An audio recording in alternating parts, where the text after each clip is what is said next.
يا نفس إن لم تظفري لا تجزعي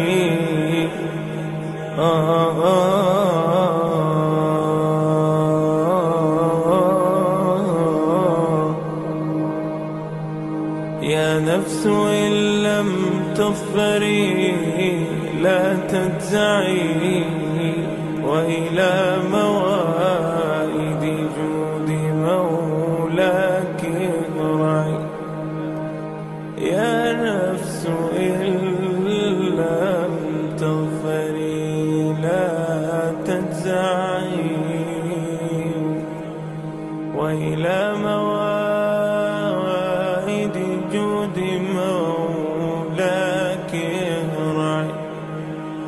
وإذا تأخر قبيلة أما التعصب القبلي يراتك وكلي بربرك ومضها وحن سلايا هي وتجربة معاشة qofku waxaanu la noolayn ba taariikhdeeda looga warramaa waxaanu arag ayaa loo sheegaa taariikhdeedu sida waxaasi u dhaceen ama ay wax u yeelaan laakiin qofka Soomaaliga maanta nool ee 30 sanadeed ugu dambeeyay joogay ama qayb ka mid ah joogay ma islihi war badan baa ugu dhiman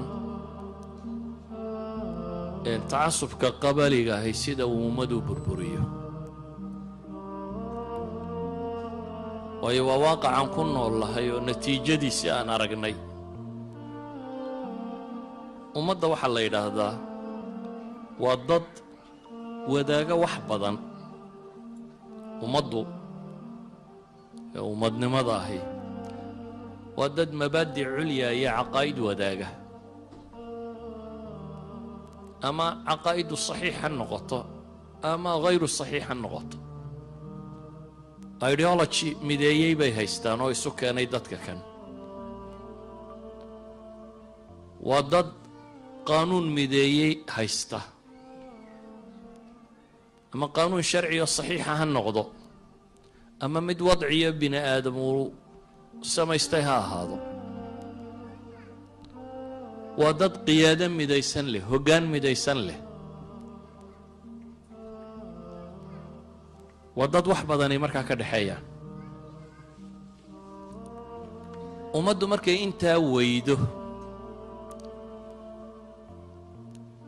اما وحكستو انت وحياليا waxaan oran karaa waa canaasirta keenta in bulshadu burburto imanka siyaasiyiintii waxa koowaad ay ku dadaalaan waxa weeyaan dadka see homogeneous group looga dhigi karaa see bulshada afkaarteeda la isugu dhaweyn karaa see la isu raacin karaa say wax wada u arki kartaa مثلا imanka wadanadan dimuqraasiga maqlaysan dimuqraadiyadu waa laba qaybood qaybi waa aalad qaaba oo la adeegsado oo ah مثلا in la isdoorto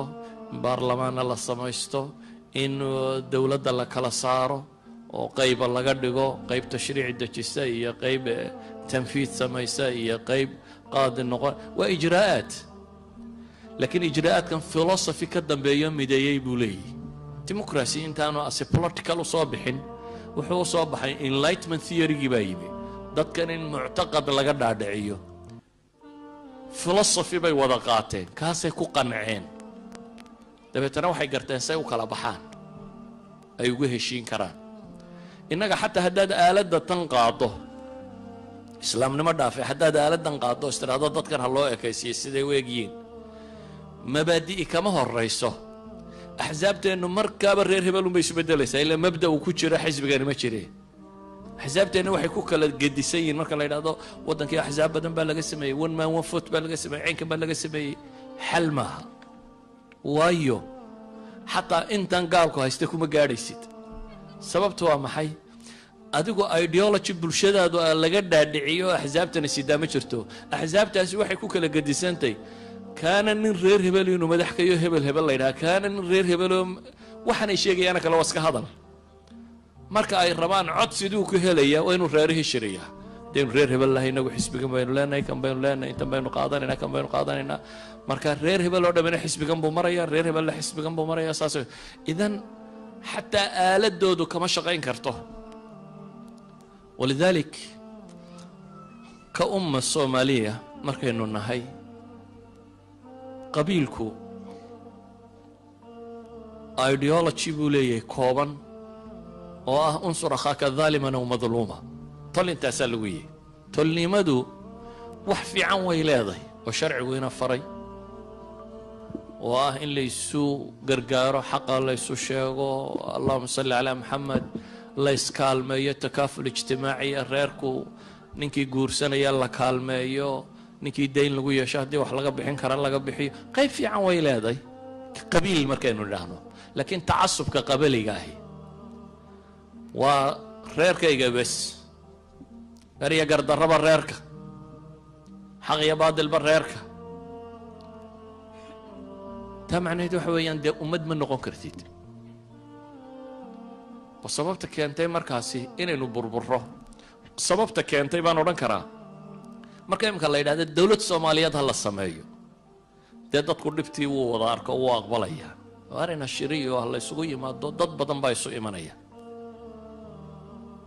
haddana dowlad noqon mayso maxaa xaggee wax iska dhaafsan yihin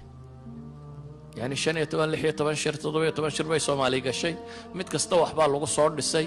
wixii haddana socon maayo waayo de marka hore in waxaynu sugaynaa yaa meesha sariya inta xoogan qabsanaya nin waliba marka hore wuxuu silay lagama xoog badna ku day inay idinku heshaan madaxweynaha ama ra'iisul wasaaraha ama wasiirada ama intan laakiin markay intii heshay soo baxdo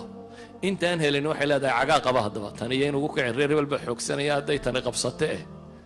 yay talaabsanin waa in la dumiyaa inta markaa hungurigu inagu jirana waynu midaysanay ila ideology kuma midaysan waxay ku midaysan noo rabnaa dawladdu waa xoog dawladnimadu waa askar iyo ciidan waa system waa dhaqaale iyo cashuur iyo wax la ururinayo waa kayaan jira reerka kayaanka qabsada wuxuu rabaa reeraha kale inuu dhulka la simo doo askarta helo ka hubato hadduu isagu dhaqaale helo ka dhaqaale bato hadduu jaamacada iyo meelaha inta caruurtiisa u diro xataa hadduu intaa ka simo waxay u arkayaan faankii in laga helay ila reernimadu waa faane ana ka aba fiicana ku maamuli jiray weeyaan haddii aan markayga ku maamuli kari waayo waa inaan maamulkaaga ridaa fakhrigii baan waayaya annaga ra'iisul wasaarana cidba wax ma siiyo reerkaba kama tirsana laakiin mujarrad inuu nin reer hebela yahay ayaa faanka igu filan haddaan markaa faanka waayo waa inaan faankiina dumiyaa ama waa inaan markayga ra'iisul wasaare noqdo ama caynkan xal waxaynu ka dhigannay oo la yidhi bal muu dadkani qabiilka teg waayo qabiilka loogu qaybiyo oo qabiil miyuu ku qaybsamaysaa hadde qabiilku wuu sii jajabay oo sii dumaya idan ayuha alaxiba warka ah qabiilku si wax u dumiyaa waa war practical aynu soo aragnay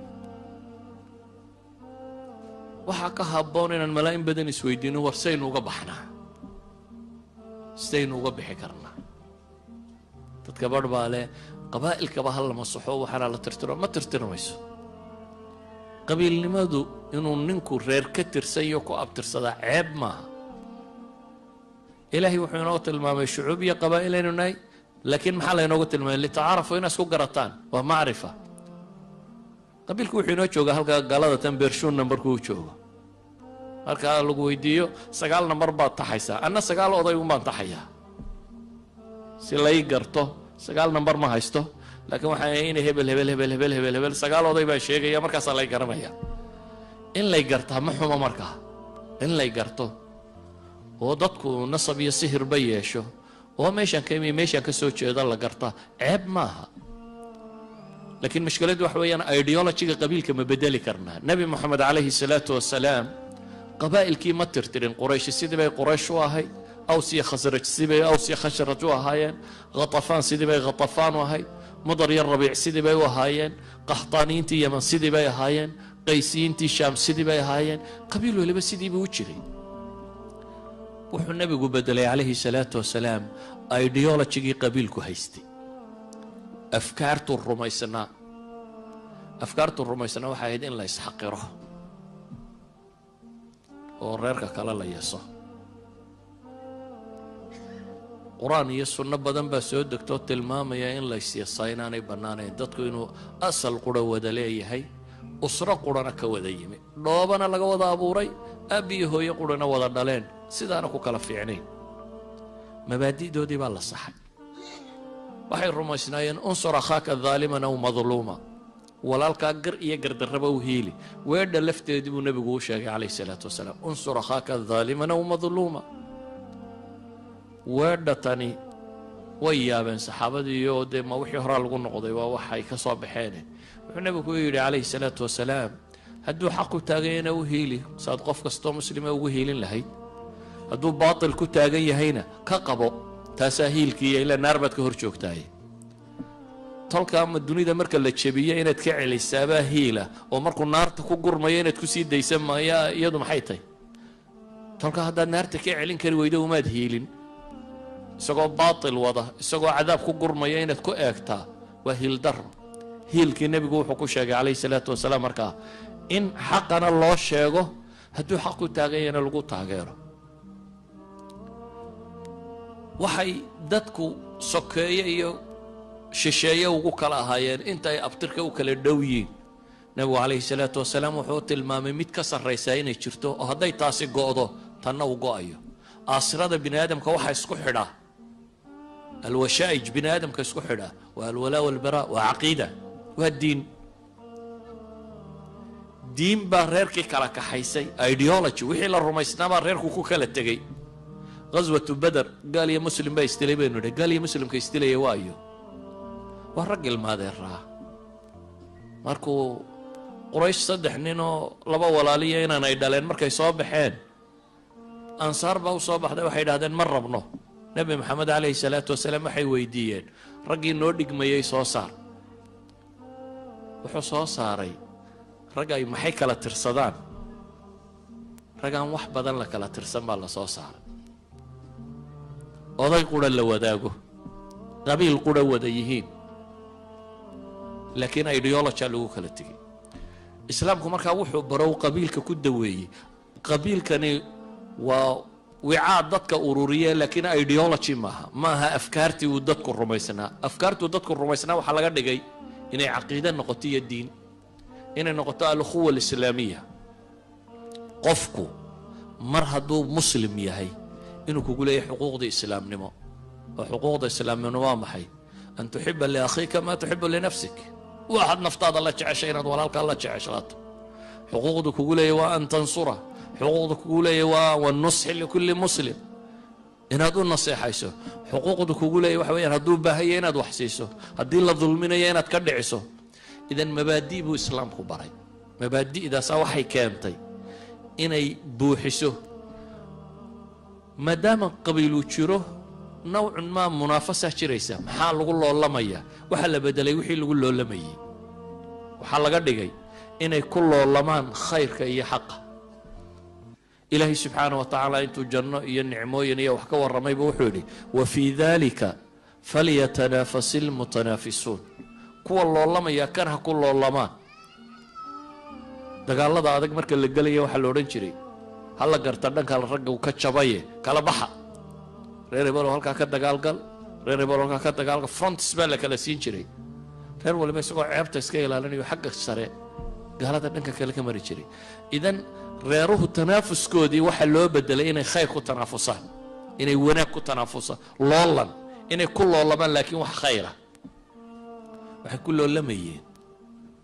cid waliba islaamka wuxuu taray, intuu taray ee islaamnimada ku soo kordhiyey. waxaan odhan karaa si kale haddaanu tilmaamo, waxaa loo sameeyey almabaadi' alculya walahdaaf alkubraa. qabiilkii yaraayo quraysh lo odhan jiray maka joogay ama ansaar ee aws iyo khasraj ah, waxay qaateen fikradda inay dunida mas-uuliyadi ka saaran tahay, alcaalamu kullu. awal wuxuu u arkayay reerkan ku xigay inuu iska celiyo. caqligiisu madiino ma dhaafaynin. aws waxay lahayd khasraj iska reeb, khasrajna aws iska reeb bay ahayd qabla alislaam. ama marka kan waxay u arkaan adduunkaba in iyaga mas-uuliyadi ka saaran tahay. walidaalika waxay noqdeen dad ahdaaf kubra, meel saro ay ka fakeraan leh. ahdaaf kubraa markay ka fakereenna waxay noqdeen caalamka oo dhan inay diin gaadhsiiyaan. around 50 years ay dunida maanta muslimku degan yihiin oo dhan saxaabaa furtay inta ugu badan leh. dunida maanta muslimku degan yahay inta ugu badan leh saxaabaa furtay. less than 50 years bay dhan walba uga baxeen. yacni waxaa loo sameeyey lama odhanin lama loolami karo reer hebel lama loolami karo. waxaa la yidhi waxaad ku loolamaysaan waa inuu khayr noqdaa. waxay noqotay kuwii shalayta la yasayey inay noqdaan muslimiintaba dadka ugu magaca weyn leh, waayo waxaa loo tilmaamay dhalasho inaanu wuxuu ahayne acmaal inay tahy. taarikhda islaamiga waxaa maqashaan nin la yidhaahdo maxay muslim ibnu qutaybata ibnu muslim albaahiliy. baahili waa qabiilaan qabaa'ilka carbeed la maagi jiray ka mid ah. waa qabaa'il u gabyaa tilmaamaya ilaa xad uu leeyahay eyga haddii loo nisbeeyo qabiilka kan awalka haddii eyga lagu yidhaahda buu yidhi baahili baa tahay, eygu waa ka ceeya isagoo diidan qabiilkaasi. qabiilkii caynkaa lagu tilmaamayey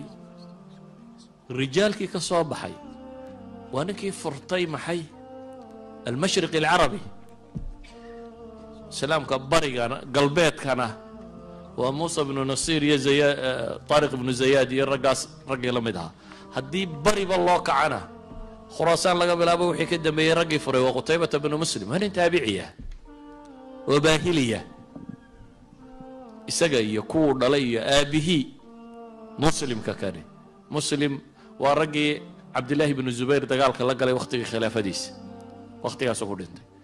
yacni acmaal inuu yahay waxa lagu soo baxaa reer inaanu ahayn baa la baray. fakhrigu haddaad faanfaan iyo waxaad ku soo baxdo ilaahay agtiisa ha lagaa sheega baa la yidhi. iyo ma roon in bini aadamku ku sheego iyo in rabbi agtiisa lagaa magacaabo. idan ciddii faan doonaysay waxaa loo sheegay meesha faanku jiraa xaggu yahay. ciddii raganimo ku jirtay waxaa loo sheegay raganimada walaalkaa inaan lagu adeegsanin meesha lagu adeegsadaa xaggu yahay. طاقاتكي وراركو لها وحلة المامي ماشا لغو تلمامي. إذن أيها الإخوة عرب قبل الإسلام waxay soo mareen fitraad ay dunida ugu liiteen iyadoo hareerahooda dawlad xooggan ay ka jireen. bershiya dawlad xooggan baa ka jirtay, romanskana dawlad xooggan baa ka jirtay. intan carabi degtaana waxba kama jirin. sababtan wax uga jirinna waxay ahayd caqligaa hoos u fororsado qabiil intuu noqdunba reerkan yare ku xigunbuu eegay uun reerka ku xigunbuu iska dhicinayay. wuxuunbuu arkay uun reerka inaan marnaba laga bixi karin. durayd ibnu simma gabaygiisii maxaa ka mid ahaa wahlana ilaa min ghazaya in gawad gawayto in tarshad ghazaya arshudu. waa gabay dheer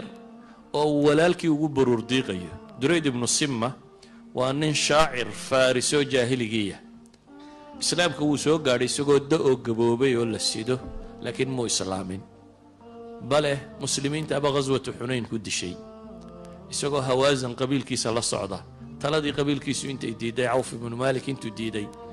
ayaa dagaalka la soo galay. waxay yidhaahdaan nin faaris oo macruufaba aha 100 dagaal in ka badan buu galay fii jaahiliyati, intaba wuu guulaystay bay yidhahdaan. raggu walaalaa la ahaa dhammaantood dagaal baa lagu dilay dhammaantood. nin walaalkiiyo ka weynaa cabdilaahi la yidhaahdo bay duulimaad wada qaadeen, reer bay xoola ka qaadeen. xoolihii markii laga soo qaadayna sidii qabaa'ilka soomaaliyeed qaar ka mid sameeyeen waagii hore ay dagaalada geela qaadi jireen ayuu meel dhexe iskala fadhiistay geelashiiya wixii uu soo qaaday. durayd ibnu sima baa la taliyey walaalkiiyo wuxuu yihi war reer hebel weyna soo gaadhayaan, meel cidlaana waad fadhiday, halkan hayna fadhiisinine xoolahan guryo geysanee soco. may waa nasinayaa buu yidhi, ciddii meesha inoogu imanaysa ha timaado, halkaynu ku nasanayna waa la fadhiyaya. meesha iyagoo fadhiya ayaa la soo gaadhay. dabeetana inta gamta iyaga loo joogsaday oo cabdilaahigii la dilay oo xoolii dib looga qaaday oo durayd kan la dhaawacay oo isagoo maydnimo looga tegay bay ka tageen. kadib buu gabay tirinaya oo walaalkii rathaa ugu samaynayo, walaalkii buu u baroor diiqaya. gabayga baroor diiqay ku jirtaa beytka kani gabayga baroordiiqa waxaa ka mid ah abyaat uu leeyahay wanaag baan idiin sheego waa lay diiday laakiin dee miyaan wax kala ahay buu yidhi nin reer hebel unbaana ma reer hebel baan khilaafi karaya halkay ku madhaan unbaan ana kula madhanayaa buu leeyahy fikraddu waa taa xataa wanaaggaan sheegay haddii la diiday reer hebel halku ku madhay unbaan ku madhanayaa bay taagnaayeen idan waxaanay dadkani waxay rumaysnaayeen baa la bedelay oo nebi maxamed bedelay calayhi salaatu wasalaam qabiil iyo qarannimana ma aha wax isqaadan kara waayo reerka meesha qabsada waxaynu arkaynaa faanfaankii inuu inaga helay ama dowladnimadii inuu boobayo ama wixii inuu boobayo waa inaynu dadkan mabaadi' geynaa waa inaynu dadkan afkaartooda bedelnaa si u fakerayaan waa inaynu bedelnaa markaas bay dhici kartaa inay dowladnimo wax ku tari samaysanto qabiilku dee uu sii filqamaya uu sii yaraanaya nebi maxamedna calayhi salaatu wasalaam qur-aanka wuxuu inoogu tilmaamayaa daa'ifadii fircawn iyo kooxdiisu dad buu gumaystay laakiin muxuu ku gumaystay wuu qaybqaybiyey ilaahay qur-aanka wuxuu ku tilmaamaya ina fircawna calaa fi lardi wajacala ahlaha shiica yastadcifu daa'ifada fircawn waa kibray baa ilaahay yidhi dadkii meesha joogayna kooxuu ka dhigay kooxo markay kooxa noqdeenna kolba koox buu gumaystaa buu nebigu tilmaamaya qur-aanku sheegaya koox buu kolba gumaystaa kooxda uu gumaysanayo axkaam adag buu ku xukumaa in carruurta raggooda la laayo dumarkooda la reebo kooxana wuu soo dhoweeyaa soomaaliya maanta saasumaa ka jirta gaalada international community ee la sheegayo iyo gaalada inugu hareeraysan marka la eego kolba reer bay soo yaro dhoweeyaan reer bay hub yaro siiyaan reer kalena aakhira loo diraa uun kaa marka muddo la wadana xagga kalunbaa la wadaa uno reer kalena markiisuu addisababa ka daadegaa addisababa baynu si weydweydaaranaa wax badan oo kale isma beddelayaan idan waa taftiit wax keena haddii ummadda la burburiyo ayankan waxa lagu burburinaya ha ahaadee waxba ma dhalanayaan idan warku wuxuu ku kooban yahay nabiyullaahi moxamed calayhi salaatu wasalaam qabyaalo teenna ka adag teenna dadku waaba muslimo wuu tukanaya waxbuu rumaysay buu daweeyey qabyaalo teenna ka dhaqan xun oo ka dhaqan adag oo jaahiliyo aan diinna haysanin ayuu nebi maxamed daweeyey oo ka dhigay dowladdii dunida ugu xooga badnayd uu ka dhigay hadday taasiba dhacday innagana teenna waa la daweyn karaa waa dad muslimiina oo dhibaata dhex martay oo jira waa la daweyn karaa dawadaasi waxay u baahan tahay kow inaynu islaax ka dhex raadinno bulshada reeraha kana heshiiyaan laba inaynu cadaalad raadinno oo cadaaladdaa dadka deeqda ninku tollaayay wuxuu u leeyey wuxuu xaqa u lahaa buu waayayaa cid la dhicisa waa la dulminaya dulmigaa wuxuu keensaday markaa inuu reer dabada geliyo laakiin hadduu cadaalad helayo hadduu helayo bolis intuu tago xaqiisa u dhicinayo tollaayana ma yidhahdo cidna uma yeedheen haddaynu markaa dadkan heshiis ka dhex raadinno haddaynu cadaalad ka dhex raadinno haddaynu mabaadi' ku beerno oo diin islaam dib u noolayno haddaynu samayno ahdaaf kubraayo ay ku tanaafusaan waxay ku loolamaan oo weyn aynu u samayno waa wax fudud bale waa wicaal la adeegsan karo khayrka wax u tari kara reernimadu markaasi siday jiilkii saxaabadaba wax ugu tartay ka reer ahaan markay tahay aan tacasubka la soconin ama haddaynu isku dayno inaynu dimuqraadiyad geyno ama waxa kan geyno waxba bedeli mayno soomaaliya 60kii markay ka baxday dimuqraadiyad bay qaadatay laakiin dimuqraasigeedii wuxuu isu bedelay doorashooyinkoodii ugu dambeeyey 82 xisbi baa furaa 82 xisbi reeruun bay ahaayeen jilib boloo yaroo hoosaba xisbu samaystay waxba isma bedelayaan imikada haddaad axsaabta furto axsaabtu uun magacyadii reeruun baad s iyo wax kaloo aad ku dartay ku bedeshay halkaad ka odhan lahayd ururkana reer hebel baa leh kana reer hebel baa leh ayuunbaad magac kaloo af ingiriisi iyo 3 eray ka kooban aad u bixisay laakiin waxaynu u baahanay inaynu bedelnaa marka waa ideologiga iyo mabaadi'da la rumaysanyay iyo inaynu dadkan islaax ka dhex raadinno iyo inaynu cadaalad raadinno haddaynu se iyada dib ugu celinonanaa 4.5 iyo 7.5 ku qaybsada waxba kuma dhalanayaan haddaynu dhahan dimuqraadiyad baa ee istoorta 1 man 1 vote waxba isma bedelayaan waayo ideologigii ka horreeyay waxa kani ayaa goobta ka maqan saa daraaddeed warkayga koobani wuxuu yahay ummadnimadu waa dad qiyaadad wadaaga sharci iyo maamul wadaaga caqaa'id iyo afkaar iyo mabaadi' wadaaga ummad noqda intaa kadibna luqo wadaaga innagu intan qaybo ka mida waa wadaagnaa laakiin practical maaha ma hirgelinno si ay luqada waa wadaagnaa midabka waa wadaagnaa dhul waa wadaagnaa laakiin mabaadi aynu wadaagnaa ma taalo islaamnimada inta salaada iyo cibaadaadka iyo ku saabsan baynu ka wadaagnaa cadaaladda dee inanka reer hebel uma dhigma baynu taaganay ama kii shan ka soo dilay dabada intaad marisaabad waxoogaa ma qaadanaysaan magaanu idin siinaynaaye cadaaladi ma jirto idan ka mabda ahaan uma haysanno marka waxaan leeyahay waa inaynu waxa kan mabaadi ka dhignaa oo dadka gaadhsiinaa waana wax fudud in soomaaliya problemkeedu waxaan rumaysnay ummadaha ugu problem yar inaynu nahay ummadaha ugu problem yar laakiin waxaynu nahay ummadaha ugu jahli badan sida wax loo xallilo solutionka waxa la yidhaahdo ayaynu ka indhalaanay daageenna waynu markaynu soo nimaadno calaacalka in baynu badinaa wixii dhacay baynu ka warranaa waxaan baa dhacay nin waliba intuu ogaa buu sheegaa markaa meel baaba'sanoo dunsan baynu ka dhignaa war dunida inaga problem badan ee mushkiladeenna xalkeedii un baynu farta saari kari laanay ama ciddii u cuntamaysay inay xallishaabaan weli u gacan qaadeen ama se u dhalanin waxaan leeyahay markaa ku soo koobaya ma jeclayna warka idinku badiyo tacasubka qabaliga ah dowladnimo kuma dhismi karto waana taftiit wax keenayo bulshada burburinaya cagsiga dowladnimo aynu u baahanayna waa inaynu mabaadi iyo qiyaado midaysan samayn karnaa taasina waa mabaadi'da ka horaysa qiyaadada markaynu mabda qaadanno ee dadku uu rumeeyo ee si dhaba u qaato inaynu qiyaado helnaa asaaliibta qiyaado loo soo saaraa waa wax fudud waana aalana samayn karo وصلى الله على النبي محمد وعلى آله وصحبه وسلم